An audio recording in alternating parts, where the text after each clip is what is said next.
प्रणाम माजी गोड़ लगाता नहीं। बिहार ने आपको क्या दिया है? सम्मान दिया है, प्रेम दिया है और इज्जत दी है। इतना आदर और सम्मान किसी भाषा में और किसी क्षेत्र में है वो बिहार है। मैंने देखा कि नहीं, बिहार में एक छोटे बच्चे को भी आप कह के पुकारते हैं। और अब वो देखेंगे जो कविता है उसमें सब आप लिखा है। एक ऐसा एसीएस जिसको हम कभी बाइक राइड करते हुए देख लेते हैं, कभी लिट्टी चोखा खाते हुए देख लेते हैं। मैं अब शुद्ध बिहारी हूँ। मैं पद और पदनाम बगल में रख देता हूँ और उसके बाद मैं एक आम आदमी बन जाता हूँ। तो उन्होंने पहचाना था कि आप एसीएस हैं? नहीं, बिल्कुल नहीं। मैं उससे पूछा भी, मैंने कहा आप पहचानते हैं मुझे? मैंने वो रूप भी आपका देखा है, वो जो रौद्र रूप कुछ देर पहले। कार्यालय में फलाना बाबू पैसा मांग रहे थे रिलीविंग के लिए, क्लास हो गया। सर, बिहार की शिक्षा व्यवस्था में 3 चुनौतियां गिना दीजिए। अभी भी क्लासरूम्स की कमी है। टीआरई 4 को लेकर कब आ रहा है नोटिफिकेशन? 1,01,000 के हिसाब से आ रहा है म्यूचुअल ट्रांसफर का आवेदन। मोटा मोटी स्कूल में लाके 1.5 लाख टीचर को हम लोगों ने इधर से उधर भेजा। फिर हम सब्जेक्ट वाइज कितनी वैकेंसीज हैं, जिला वाइज कितनी वैकेंसीज हैं, ये हम निकालेंगे। फिर कई ऐसे टीचर्स हैं जो है तो सरकारी, लेकिन निजी विद्यालय में उनका ट्रांसफर हो जा रहा है, तो चुनौतियां हैं। अब इन सब की समस्या होगी कि भाई हमको अपने ऐच्छिक जिला और ऐच्छिक स्थान पर पोस्टिंग, यही सब है जहाँ पे मतलब आवेदन पत्र मैक्सिमम आया है। तो ये तो टीचर्स कहेंगे मिस फॉर्चून है कि मुझे रिमोट एरिया आउटस्कर्ट एरिया में मिल गया। लक की बात करें, जो कोई मक्खन खा रहा है, नहीं मक्खन नहीं। लाइब्रेरियन की भी बहालियां, लाइब्रेरियन की है और special teachers, students with special needs के टीचर्स वो भी रिक्रूट हो रहे हैं। फोटोग्राफी का बहुत शौक है आपको? मैं फोटोग्राफर हूँ, मैं पायलट भी हूँ, कार्टूनिस्ट भी रहा हूँ, पेंटर भी हूँ। बचपन में कागज के हवाई जहाज उड़ाता था, उसके बाद लकड़ी के हवाई जहाज, फिर लोहे के हवाई जहाज, लेकिन सपना हमेशा रहा कि हवाई जहाज उड़ाऊंगा। सबसे बड़ा बजट है शिक्षा विभाग का सर, मुझे तो लगता है पूरा ब्रेन, पूरा दिमाग इसमें जा रहा है। लंच टाइम में मेरा इंटरव्यू ले रही हैं तो उतना कम खाऊंगा। हम लोग टारगेट पे हो गए। टारगेट पूरा है? Almost yes. आपको लगता है बहुत जल्दबाजी है ये, तो उनका क्या हुआ? उनकी सस्पेंड हो गया। अगर पकड़ा जाएंगे तो सस्पेंड हो जाएंगे। सबसे पहला इंपॉर्टेंट है कि उस बच्चे को की पढ़ाई, उसकी शिक्षा, उसके अपने पांव पे खड़ा होना, ये सबसे महत्वपूर्ण। कल का बिहार उसके कंधों पे रहेगा, आपके कंधों पे नहीं रहेगा। आप हो सकता है रिटायर्ड हो जाएंगे, आप याद अपनी अच्छी यादें रखेंगे, लेकिन उस कल का बिहार वो चलाएगा। नमस्कार, आप देख रहे हैं बिहार तक और आपके साथ मैं हूं ऋचा शर्मा। प्रशासनिक क्षेत्र में मजबूत और दूरगामी पारदर्शी सोच रखने वाले, उसके लिए पहचाने जाने वाले आईएएस अधिकारी और वर्तमान में बिहार की शिक्षा व्यवस्था को संभाल रहे, उसमें एसीएस की जिम्मेदारी संभाल रहे हैं डॉक्टर एस सिद्धार्थ इस वक्त हमारे साथ हैं। सर, पहले तो बहुत स्वागत है आपका। बिहार से शुरुआत कर लेती हूँ। लंबा समय बिहार को आप दे रहे हैं और मैं कहूँगी जी भी रहे हैं। शिक्षा व्यवस्था को दुरुस्त करने की जिम्मेदारी, बहुत अहम जिम्मेदारी आपके कंधों पर है। कैसा लग रहा है काम करके? मुझे तो 35 साल बिहार में हो गया है और अब तो यही मेरी धरती है और यहीं पे मैं बस गया हूँ। सारे त्यौहार भी मनाता हूँ और बिहारी भी बोल लेता हूँ, उनकी भाषा भोजपुरी, मगही सब बोल लेता हूँ। एक बहुत खूबसूरत चीज़ है जो सोशल मीडिया पर, यूँ तो आपके रील्स और आपके वीडियोस बहुत वायरल होते हैं सोशल मीडिया पर, लेकिन जिस टोन में आप बातचीत करते हैं, शिक्षा व्यवस्था को सुधारने की एक पहल, एक वीडियो का जिक्र मैं कर लेती हूँ जिस वीडियो में आप शिक्षकों से क्लास के दौरान बातचीत करते नजर आते हैं। कुछ शिक्षक वीडियो कॉल पे आपके साथ उपस्थित नहीं दिखते हैं, तब आप बिहारी टोन में कहते हैं, अरे तुम कहाँ गए जी। तो ये सीखा है आपने? कम्युनिकेशन स्किल कितना इंपॉर्टेंट हो जाता है? देखिए, बिहार के लोग बहुत मतलब एक सभ्य भाषा का प्रयोग करते हैं और मुझे याद है कि मैं कुछ दिन पहले एक कविता लिख रहा था बच्चों के नाम से। तो एक जब अगर दिल्ली वाला लिखता है या कोई अन्य भाषा लिखता तो तुम करके बच्चों को संबोधित करता, तो फिर मैंने देखा कि नहीं, बिहार में एक छोटे बच्चे को भी आप कह के पुकारते हैं। और अब वो देखेंगे जो कविता है उसमें सब आप लिखा है। आप ये करते, आप ये ऐसे करते हैं। तो इतना आदर और सम्मान किसी भाषा में और किसी क्षेत्र में है वो बिहार है। और मैं कल 2-3 दिन पहले जैसे बुजुर्गों को कितना बड़ा अच्छा मतलब म्यूजिकल टोन लगता है जब आप किसी को कहते हैं कि प्रणाम माजी गोड़ लगाता नहीं, तो कितना मतलब आत्मीयता का भाव है और कितना मतलब एक सम्मान का भाव इस भाषा में है। तो मुझे बहुत अच्छा लगता है अच्छा, सवाल ये भी है कि डॉक्टर एस सिद्धार्थ ने बिहार की शिक्षा व्यवस्था को खूब दिया है, दे रहे हैं, जी रहे हैं, कर रहे हैं। बिहार ने आपको क्या दिया है? क्या लगता है? देखिए, बिहार ने मुझे सम्मान दिया है, प्रेम दिया है और इज़्ज़त दी है। और ये सबसे बड़ी मतलब एक देन किसी व्यक्ति के लिए हुआ कि जिस तरह सभी लोगों ने मुझे सम्मान दिया, इस राज्य के लोगों ने, और बहुत इज़्ज़त दिया है मुझे। और मेरे ख़्याल से जितना मुझे मिलना चाहिए उससे ज़्यादा बढ़ के लोगों ने मुझे इज़्ज़त दिया। यही मेरे लिए एक पुरस्कार के रूप में है। तमिलनाडु से आना, जहाँ पर हिंदी भी बोलना बहुत मुश्किल है, वहाँ से बिहार में आना, शिक्षा व्यवस्था की रूपरेख देखना और फिर भोजपुरी, मगही, मैथिली और भी भाषाएँ हैं, वहाँ के लोगों से जुड़ा, वहाँ के लोगों को समझना ताकि शिक्षा व्यवस्था में बेहतरी हो। मुश्किल लगा कभी? देखिए, 35 साल हो गए हैं और यही मेरी धरती है और यही मेरी भूमि है, यही मेरी कर्म भूमि है।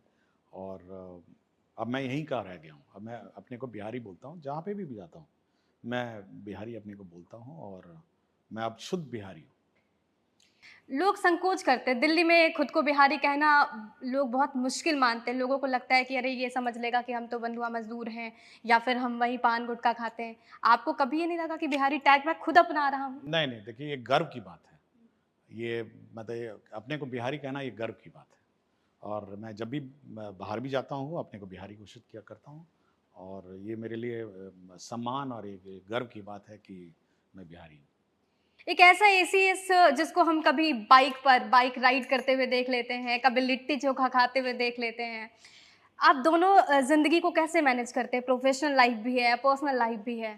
देखिए, मैं जब कार्यालय से बाहर निकलता हूँ, एक आम आदमी हो जाता हूँ और मेरे मन में और मेरे दिमाग में वो बोझ नहीं रहता है कि मैं एक आईएएस ऑफिसर हूँ या मैं एडिशनल चीफ सेक्रेटरी हूँ। ये बोझ को मैं बिल्कुल बगल में रख के जाता हूँ। और एक आदमी आदमी क्या करता है? मोटरसाइकिल चलाते हैं, घूमते हैं और बाज़ार जाते हैं, तो ये आम आदमी की ज़िंदगी है ना। मेरे से बहुत सारे टीचर, जब बाज़ार में मैं सब्ज़ी लेता हूँ, बहुत सारे शिक्षकों से मेरी बातचीत होती है, तो एक आम नहीं, आदमी। आम तौर पे नॉर्मल अगर कोई आईएएस बन जाता है, तो वो पूरा गार्ड-वार्ड के साथ घूमने लगते हैं, स्वैग आ जाता है ज़िंदगी में, लाइफ़स्टाइल थोड़ी बदल जाती है। नहीं, आप एसीएस हैं। मेरे लिए ऐसा कोई बदलाव नहीं आया। मैं जिस दिन जैसे ही कार्यालय छोड़ता हूँ, मैं पद और पदनाम बगल में रख देता हूँ और उसके बाद मैं एक आम आदमी बन जाता हूँ। तो ये प्रेरणा कहीं से मिली है या खुद नहीं, से? ये देखिए, ये अपने व्यक्तित्व में ही बसा हुआ है कि किसी भी चीज़ का घमंड, किसी भी चीज़ का मतलब हवा में उड़ने का जो अनुभव है, ये सब नहीं। मतलब आप धरती से जुड़े रहिए, कॉमन मैन से जुड़े रहिए और अ, एक कॉमन मैन की तरह। अब जैसे हाल ही में बख्तियारपुर में चाय बना रहा था मैं, लोगों ने देखा लिट्टी। अब खाली दुकान थी, बेचारे चाय बना रहा था, मैंने कहा आ जाओ, मैं भी हाथ तो बटा उन्होंने दें। पहचाना था कि आप नहीं, एसीएस हैं? नहीं, बिल्कुल नहीं। मैं उससे पूछा भी, मैंने कहा आप पहचानते हैं मुझे? बोला ना, हम नहीं पहचानते हैं। और बिल्कुल नहीं पहचाना। हाँ, कहीं-कहीं पहचान लेते हैं, जैसे लौंग लत्ता वाला राजगीर का लौंग लत्ता है, वो पहचान पहचान गया था। बट अमूमन कोई पहचानता नहीं है। तो एक नाम आम आदमी की तरह मैं बिहेव करता हूँ और मेरे दिमाग और सर में वो बोझ नहीं है कि मैं एक बहुत सीनियर ऑफिसर हूँ सरकार का। और इसीलिए क्या होता है कि पब्लिक कनेक्ट मेंटेन रहता है और आम आदमी अप्रोच सोचता है कि इसको अप्रोच किया जाए। और जैसे आज भी मेरे व्हाट्सएप में, एसएमएस में सारे टीचर्स सीधा संपर्क करते हैं, सीधा स्ट्रेट रिंग करते हैं। तो उनको ये कॉन्फिडेंस है कि हमारा जो एडिशनल चीफ सेक्रेटरी है हमसे सीधा कनेक्ट करेगा, हमसे सीधा बात करेगा। और मैं जितने भी जूनियर ऑफिसर्स हैं उनसे यही बार बार भी बोलता हूँ कि भाई आप टीचर्स से आप मतलब कॉमन मैन से कनेक्ट जो है वो मेंटेन रखिए। और सीनियर होते होते वो डिस्कनेक्ट हो जाता है। मतलब ये डिस्कनेक्ट जो है इसको थोड़ा अवॉइडेबल है। ये कुछ लोगों को ठीक लगता है, कुछ लोगों को ठीक नहीं लगता है, बट ये मेरी स्टाइल ऑफ वर्किंग है और ये मेरा स्टाइल ऑफ फंक्शनिंग है। जिस तरीके से आप काम करते हैं शिक्षा विभाग के बेहतरी के लिए, तो मुझे लगता है कि अब शिक्षा विभाग की और शिक्षा व्यवस्था पे भी आ जाना चाहिए। जैसे अभी कार्यक्रम से पहले आपको मैंने देखा, मेरे व्हाट्सएप में आया था वो मैसेज कि कोई टीचर को तंग कर रहा था और जिला शिक्षा पदाधिकारी की अच्छी क्लास हुई। मैंने वो रूप भी आपका देखा है, वो जो रौद्र रूप कुछ देर हाँ, पहले। तो मैंने कहा कि वो जस्ट व्हाट्सएप आया था मुझे बस कि फलाना कार्यालय में फलाना बाबू पैसा मांग रहे थे रिलीविंग के लिए, क्लास हो गया। तो इतना डायरेक्ट कनेक्ट हमारा है किसी टीचर से कि वो मैसेज केवल उसने मुझे भेजा और डीईओ साहब का क्लास हो गया। उस टीचर ने आपको मैसेज किया था? उस टीचर ने ये मैसेज किया कि आपने तो बिना निःशुल्क ट्रांसफर, मतलब बिना किसी कष्ट के ट्रांसफर कर दिया। इसको मैं कहती हूँ घूस लिए बिना। नहीं नहीं, मैं नहीं कहूँगा क्योंकि मैं सरकारी आदमी हूँ, मैं ये शब्दों का प्रयोग नहीं करूँगा, बट मतलब बिना किसी कष्ट के मैं कहूँगा कि ट्रांसफर हो गया। तो अब कष्ट दिया जा रहा है कि ये 6 दस्तावेज लाइए तभी आपका रिलीविंग होगा। तो मैंने डीओ साहब का अच्छा क्लास लिया। तो चुनौती मानते हैं आप बहुत है? देखिए, अगर आपका सूचना तंत्र आपका बहुत स्ट्रांग है, तब तो आराम से किसी का भी आप मतलब क्लास अच्छा ले सकते हैं और व्यवस्था नियंत्रण में रहता है। सर, बिहार की शिक्षा व्यवस्था में 3 चुनौतियां गिना दीजिए जिसको आप फेस कर रहे हैं और जिससे आप लड़ रहे हैं, जूझ रहे हैं। देखिए, पहली चुनौती तो पार हो गई है, वो अटेंडेंस की थी, और जिसमें अटेंडेंस कैसे होना चाहिए, टाइम पे आना चाहिए। दूसरी चुनौती ये है कि जो इंफ्रास्ट्रक्चर है, अभी भी क्लासरूम्स की कमी है और बीच बीच में खबर भी आती है और हम लोग मॉनिटरिंग कर रहे हैं और इस बार सैंक्शन भी हम लोग कर रहे हैं। और तीसरी चुनौती, सबसे महत्वपूर्ण चुनौती, है क्वालिटी ऑफ टीचिंग। और क्वालिटी ऑफ टीचिंग ये 3-4 उसके आयाम भी हैं। पहले तो है कि ट्रेनिंग ऑफ टीचर्स है, टीचर्स ट्रेंड होने चाहिए और सब्जेक्ट मटेरियल भी होना चाहिए, सब्जेक्ट सपोर्ट सिस्टम भी होना चाहिए, लैब होने चाहिए, लेबोरेटरी सब होने चाहिए। और सबसे आखिरी वाला है कमिटमेंट टू टीच, मतलब ये अंदर से आती है। आप देखेंगे बहुत सारे स्कूल बहुत अच्छे करते हैं और जो रिसेंटली रिक्रूटेड टीचर्स हैं वो बहुत ही पैशन से पढ़ाते हैं।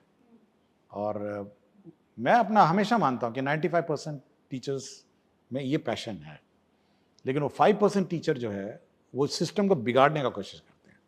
नहीं जाएंगे, भाग जाएंगे, बाकी टीचरों को डिस्टर्ब करेंगे, फिर स्कूल में विवाद पैदा कर देंगे।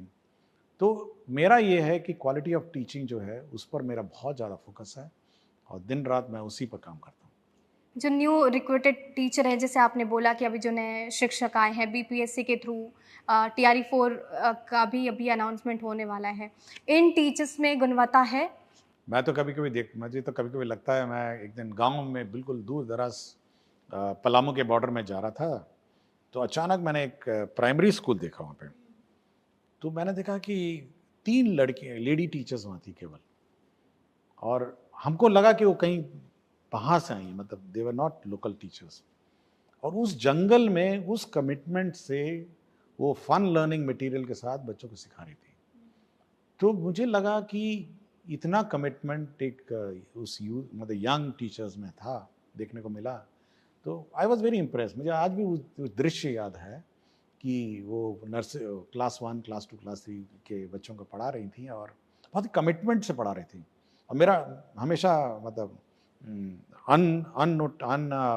अनाउंस्ड कार्यक्रम रहता है, तो इस ऐसा नहीं है कि वो कोई मतलब कोई उसको पता प्री था प्लान कि नहीं प्री है। प्लान था, उसको तो ये भी नहीं पता होगा कि कौन आ रहे हैं।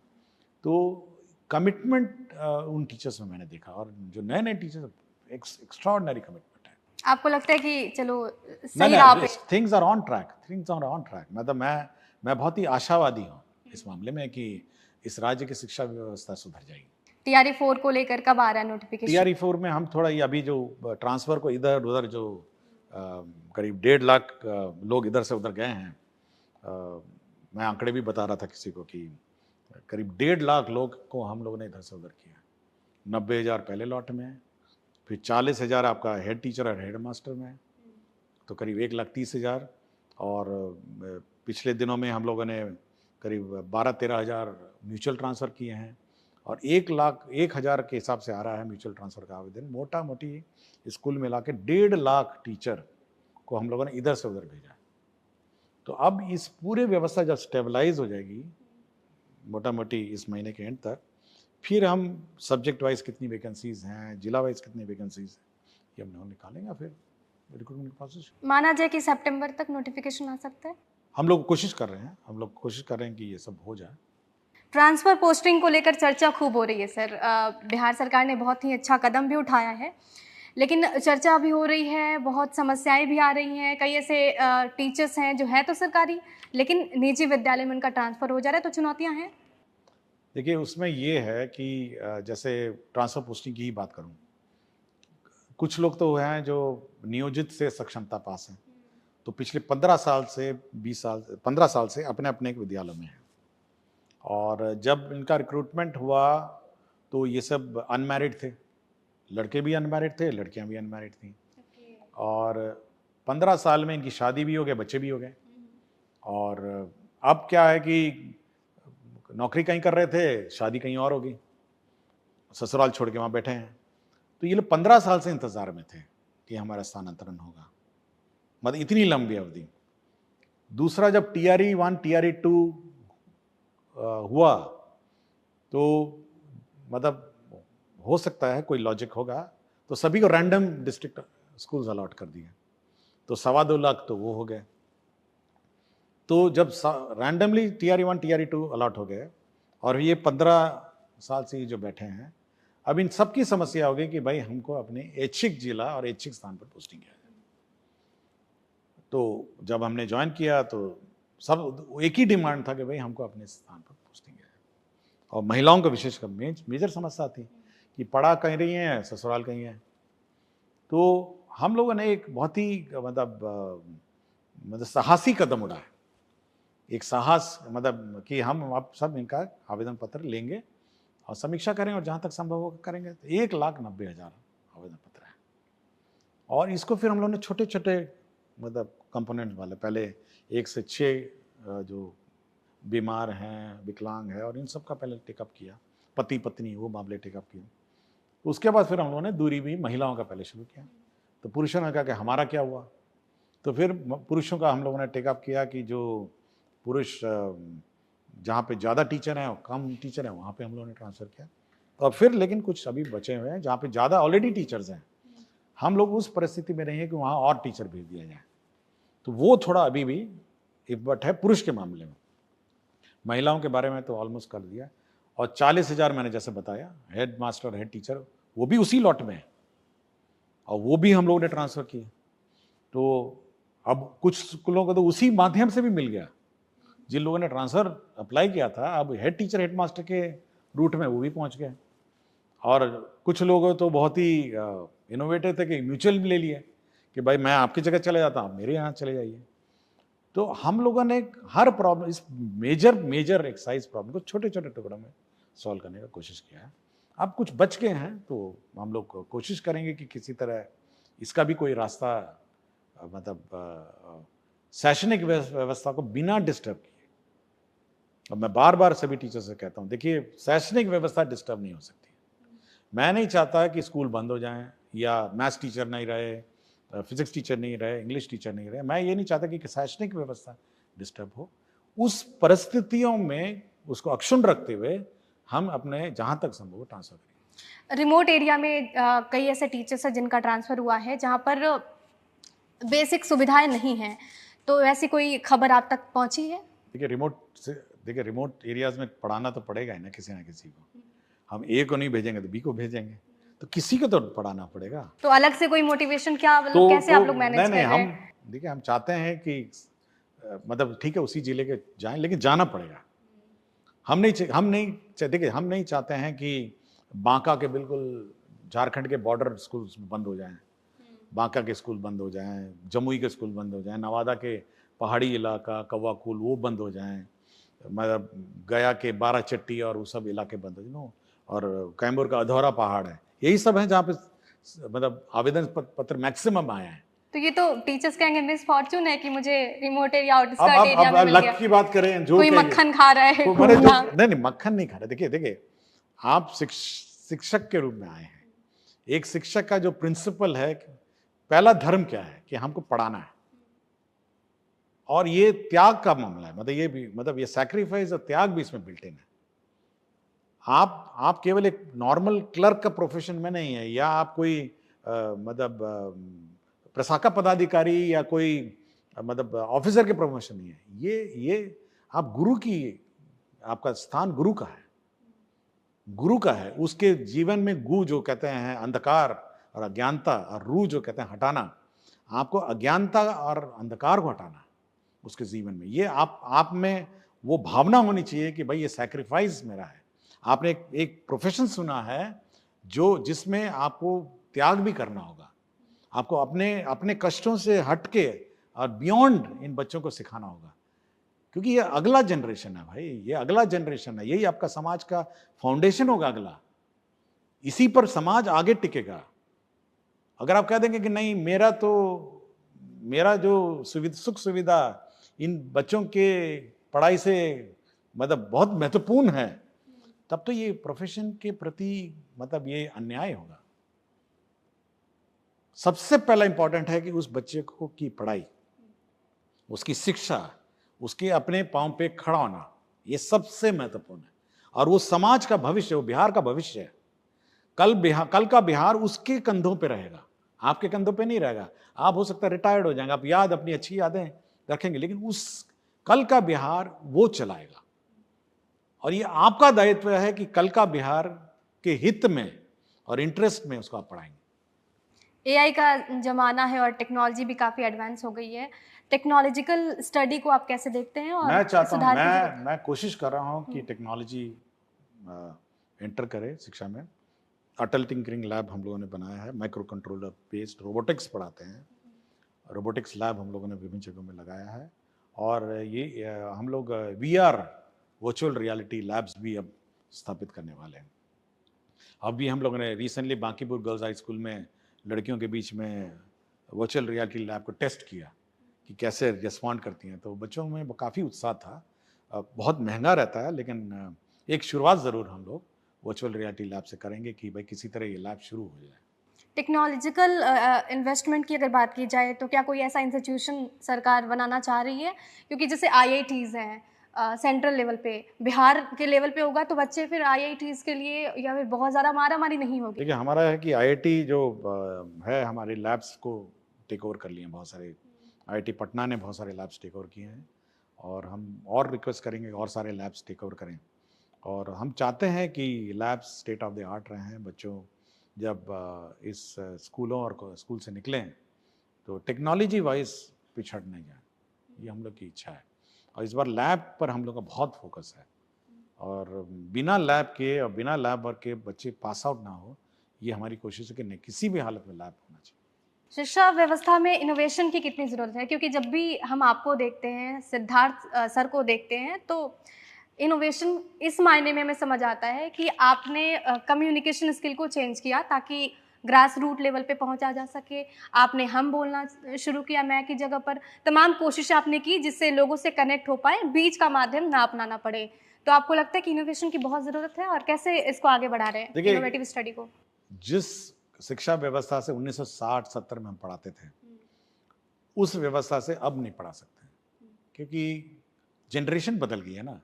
अब तो क्या एक्स जनरेशन है, जी जनरेशन कुछ बोलते हैं, जेनसी बोलते जेंसी बोलते हैं। अल्फा भी आ गया सर अब तो। हाँ, अब अल्फा भी आ गया। हम मुझे तो समझ में नहीं आता है, अब हम भी इस व्यवस्था में काफ़ी बुजुर्ग हो गए हैं, तो ये दूसरी जनरेशन को पढ़ा रहे हैं। तो उस जनरेशन का आप हमारी जनरेशन की स्टाइल से नहीं पढ़ा सकते हैं कि हेडमास्टर साहब खड़े हो गए, हेडमिस्ट्रेस खड़ी हो गई हैं और ब्लैक बोर्ड में पढ़ा रही हैं। उनको पढ़ाने का जो व्यवस्था है, उसको पढ़ाने का जो स्टाइल है, उसके जनरेशन के मुताबिक होनी चाहिए। वो अब पुरानी व्यवस्था से नहीं हो सकती है। इसलिए बार बार हम लोग FLN किट पे ध्यान देते हैं, फन लर्निंग मटेरियल्स पे, कि कैसे मैथ्स पढ़ाया जाए, कैसे इंग्लिश पढ़ाया जाए, कैसे मतलब खेल खेल के खुशी खुशी उनको पढ़ाया जाए। वो तो घर में जाता है तो मोबाइल से खेलता होगा ना। अब वो स्कूल में आएगा तो अब सोचिए कितना डिस्कनेक्ट हो जाएगा अगर आपको उसको मतलब पुराने जनरेशन से पढ़ाएंगे। वो घर जाता है तो उसकी दूसरी दुनिया होगी ना। तो आपको उस जनरेशन को उसके टेक्नोलॉजी और उस व्यवस्था के अनुरूप पढ़ाना पड़ेगा। तो इसकी कहीं ट्रेनिंग हो रही है जैसे हाँ, न्यू हमारा हायर्ड जो हमारा टीचर्स हैं? SCRT जो है वो इस पर बहुत फोकस्ड है। हमारे पूरी मैनुअल्स हैं, हमारे ट्रेनिंग मॉड्यूल्स हैं कि कैसे हम उन बच्चों को लेटेस्ट टेक्नोलॉजीज और लेटेस्ट मेथोडोलॉजी से पढ़ाएं।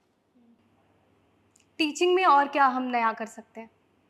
देख टीचिंग में यही है कि नंबर 1 पहले तो टेक्नोलॉजी बेस्ड टीचिंग होनी चाहिए। नंबर 2 आपके फन एंड लर्निंग जो 1 to 5 है, एक नंबर 2 होनी चाहिए, पहले तो ये होना चाहिए। और तीसरा आपके जो स्किल ट्रेनिंग है मेन, अभी हम लोग मीटिंग हाल ही में कर रहे थे कि हम चाहते हैं कि जो बच्चे 10th के पास बाद अपना कैरियर अलग करना चाहते हैं तो उनको स्किल बेस्ड ट्रेनिंग में मतलब एक्सपोजर होना चाहिए, और 12th में भी स्किल के बेस्ड में एक्सपोजर होना चाहिए।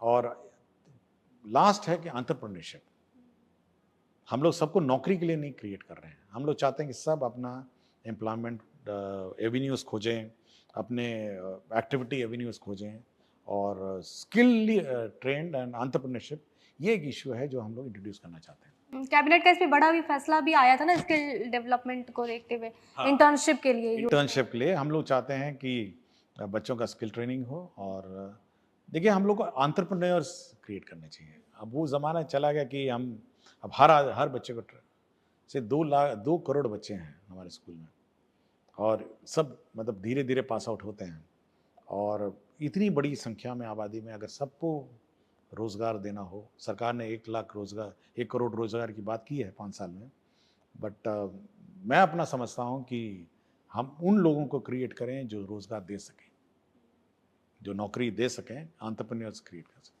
चुनाव से पहले ये चर्चा थी, सरकार की तरफ से घोषणा भी की गई कि 50 लाख रोजगार दे दिया वो तो जाएगा। ऑलमोस्ट हम लोग टारगेट पे हो गए, टारगेट पूरा है? Almost yes. आपको लगता है बहुत जल्दबाजी है ये? नहीं, हम ये तो बहुत दिन से प्लानिंग चल रही थी, ऐसा नहीं है, हम लोग ऑलरेडी ऑन ट्रैक है। अभी और भी वैकेंसीज आने वाली है? आएगी, आपके TRE4 आप खुद ही बोल रही हैं, TRE4 आ रही है तो वो भी वैकेंसी। लाइब्रेरियन की भी बहाली है? लाइब्रेरियन की है, और special teachers, students with special needs के टीचर्स वो भी रिक्रूट हो रहे हैं। तो सितंबर तक हमें ये ऑलमोस्ट आगे और क्या होने वाला है? क्या कुछ नया हमें देखने को मिलेगा शिक्षा व्यवस्था में बेहतरी के लिए? देखिए शिक्षा व्यवस्था में बेहतरी के लिए बस यही है, क्वालिटी ऑफ टीचिंग जो है वो इम्प्रूव हो, और टीचिंग मेथोडोलॉजी इम्प्रूव हो, यही है। जब मैंने यहाँ पे एंट्री किया था तो आप कैमरा रोल भी समझा रहे थे, तो मुझे लगा आपसे पूछना चाहिए, फोटोग्राफी का बहुत शौक है आपको? मैं वाइल्ड लाइफ फोटोग्राफर हूँ। तो अभी भी ये शौक बरकरार है? अभी भी है, बरकरार है। मैं फोटोग्राफर हूँ, मैं पायलट भी हूँ, और कार्टूनिस्ट भी रहा हूँ, पेंटर भी हूँ। इतना कुछ कैसे कर सकते हैं सर? तो अपना अपना समय है, अपना अपना निकाल लेते हैं। तो कैसे मैनेज करते हैं? सबका समय है।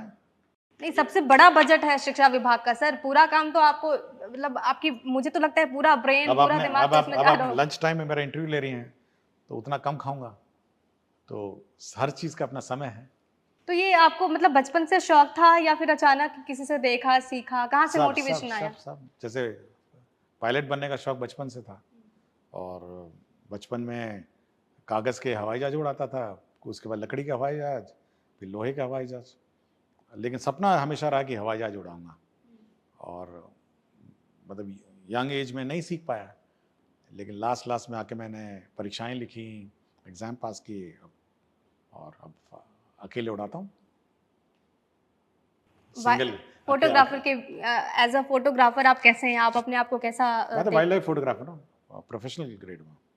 तो उसमें क्या क्या बारीकी का ध्यान देते हैं आप? क्योंकि जंगल में जा रहे हैं, जानवर हैं आपके सामने, डर नहीं लगता आपको? सबसे पहले वाइल्ड लाइफ फोटोग्राफर और अन्य फोटोग्राफर में बहुत अंतर है।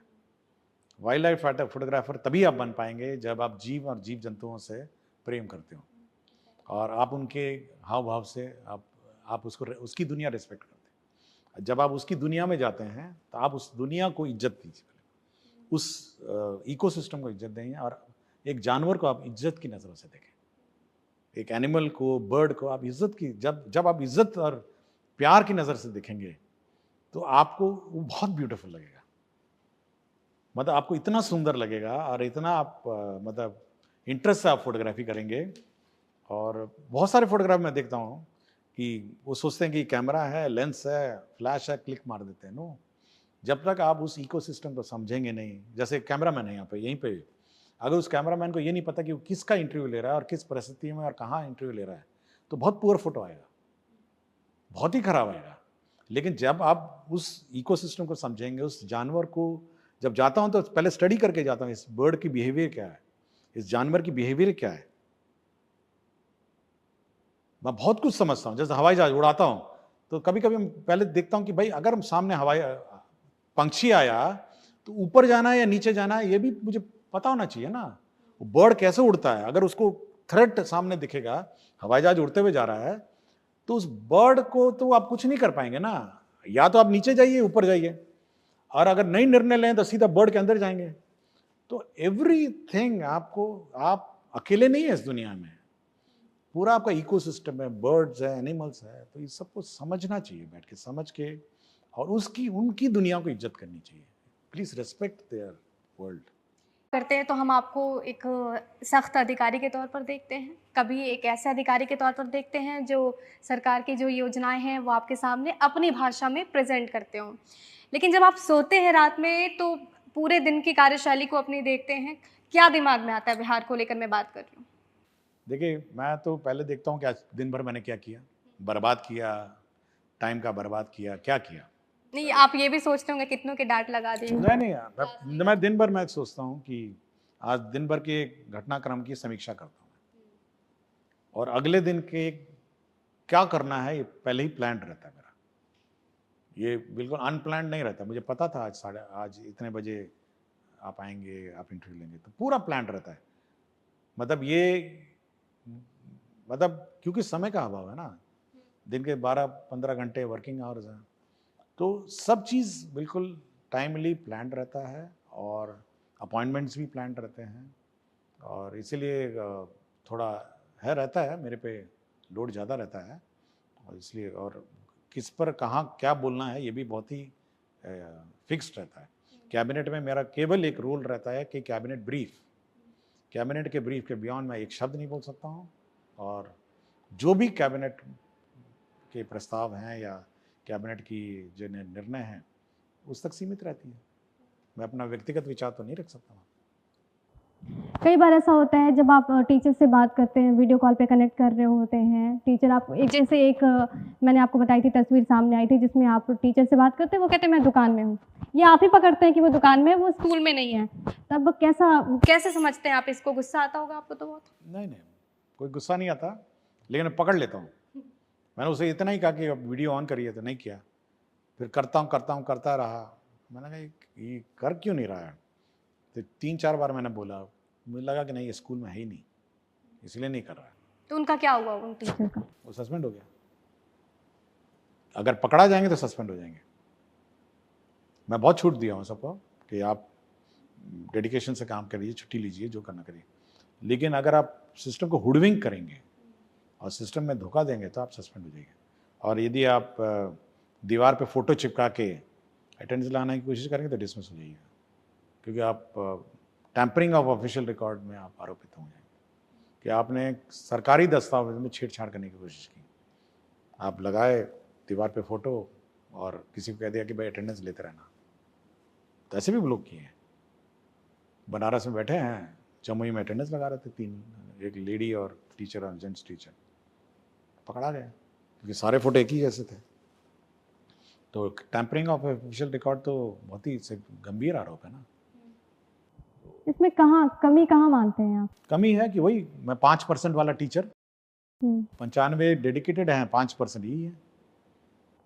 तो उस 5% को तो सुधारना पड़ेगा ना। कैसे सुधारेंगे? कोई निलंबित हो जाएंगे, किसी पर कार्रवाई हो जाएगी। बस 5% तो हर सिस्टम में रहता है, सब जगह रहता है। आपका कार्यकाल भी समाप्ति की ओर है, तो आप कभी सोचते हैं आपकी सबसे बड़ी उपलब्धि क्या है? मेरी उपलब्धि है कि मतलब मैंने समाज के लिए कार्य किया, और मैं भविष्य में भी करता रहूँगा। और समाज से आदमी संन्यास नहीं ले सकता है, और सामाजिक कार्य में लगे रहेंगे।